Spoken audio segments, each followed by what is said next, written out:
Ini tuh PKI. Partai Komunis Indonesia adalah sebuah partai politik di Hindia Belanda yang terlarang dan telah bubar. PKI adalah partai komunis non-penguasa terbesar di dunia setelah Uni Soviet dan Tiongkok, yang pada akhirnya dihancurkan pada tahun 1965.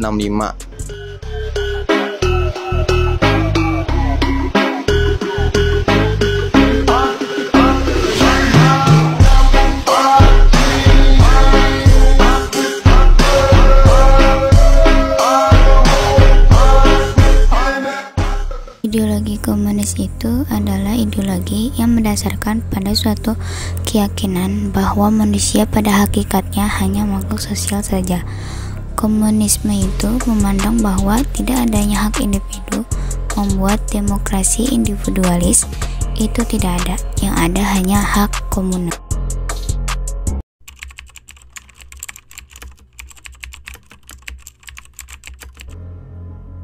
Jadi ini adalah rumah penyiksaan tempat para pemberontak PKI menyiksa dan menganiaya korban yang masih hidup.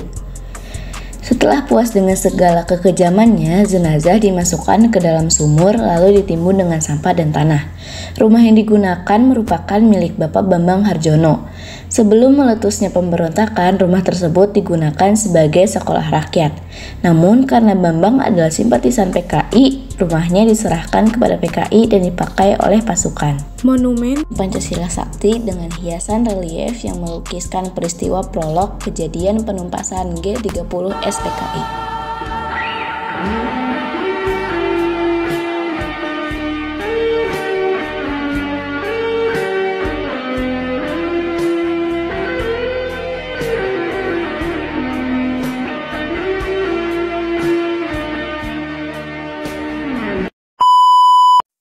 Nah, seperti yang teman-teman semua tahu, jenazah ketujuh perwira dimasukkan ke dalam sebuah sumur tua dengan kedalaman 200 meter. Nah, pemberontak PKI ini menutup sumur dengan potongan batang pisang, sampah, serta daun-daun kering secara berselang-seling. Yang terakhir, sumur ditutup dengan tanah di atasnya.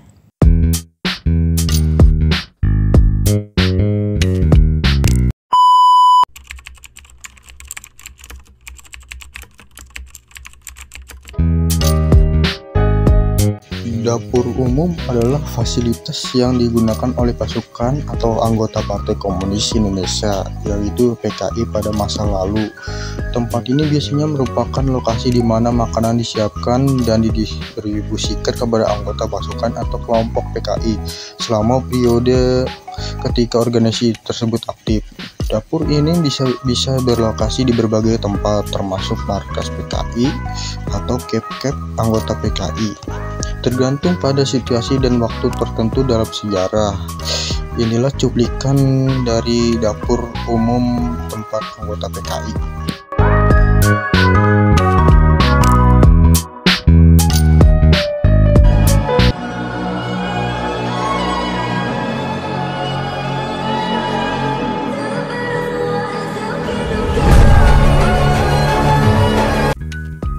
Seperti yang kalian lihat, di depan ada mobil truk Dodge yang digunakan oleh pemberontak G30 untuk membawa jenazah TNI Panjaitan yang dipamerkan di Monumen Pancasila Sakti. Jadi mobil ini tuh dirampas oleh pemberontak di sekitar Jalan Iskandar Syah, daerah Blok M, Kebayoran Baru, Jakarta Selatan.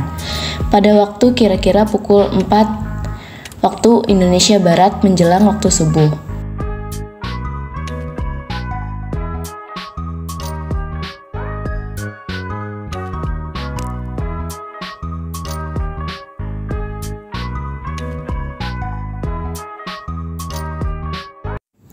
Berikutnya ada koleksi kendaraan para korban G30 SPKI.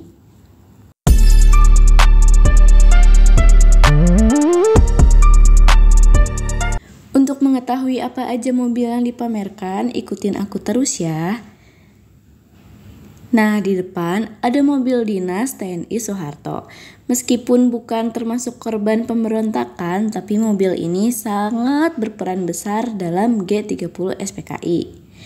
Jadi, mobil ini Toyota Canvas digunakan oleh Soeharto untuk bertindak menumpas G30 SPKI. Dan mobil ini pun digunakan oleh Soeharto menuju Desa Lubang Buaya untuk memimpin jalannya pengangkatan jenazah.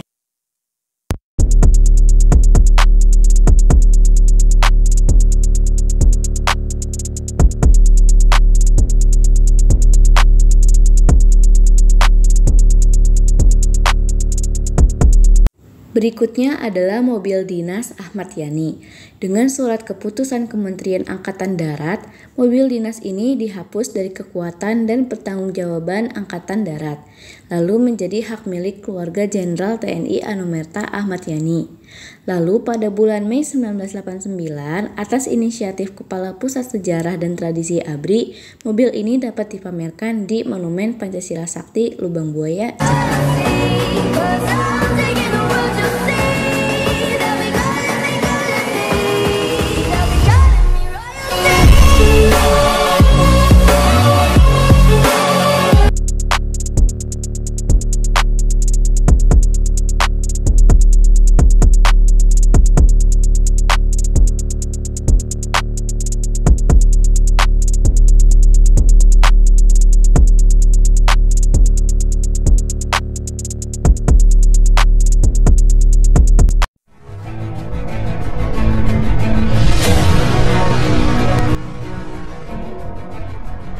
Pengangkatan para jenazah jenderal dari sumur Lubang Buaya. Jenazah 7 pahlawan revolusi tersebut dapat ditemukan seluruhnya pada 4 Oktober 1965. Lokasi jenazah ditemukan oleh Satuan Resimen para anggota Komando Angkatan Darat. Penembakan Jenderal Ahmad Yani. Pada 1 Oktober 1965 dini hari, Letnan Jenderal Ahmad Yani ditembak oleh pasukan Cakrabirawa di kediamannya di Bilangan Menteng, Jakarta Pusat. Pemasukan para jenazah jenderal ke dalam sumur. Dalam kondisi antara hidup dan mati, tubuh para jenderal itu lantas digeret dan dimasukkan ke sebuah sumur di Lubang Buaya. Sumur itu dalamnya 12 meter, lebarnya 75 cm.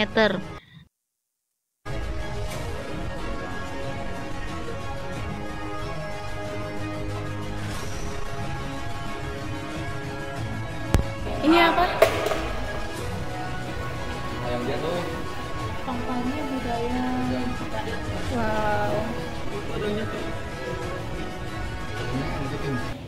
Mana sih? Hai Nur, ini apa? Biadili. Tanggal 25 Februari 1955. Oke.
cara terbaik bagi bangsa ini dalam merawat NKRI, Pancasila, dan kebinekaan yang ada adalah saling bekerja sama untuk menghadirkan kebahagiaan dan membentuk masyarakat yang religius. Maka keseimbangan hubungan individu dengan individu, individu dengan negara, individu dengan Sang Pencipta akan terbentuk, sehingga diharapkan dapat membendung paham-paham terorisme, radikalisme, terutama tentu saja adalah bangkitnya kembali paham komunisme.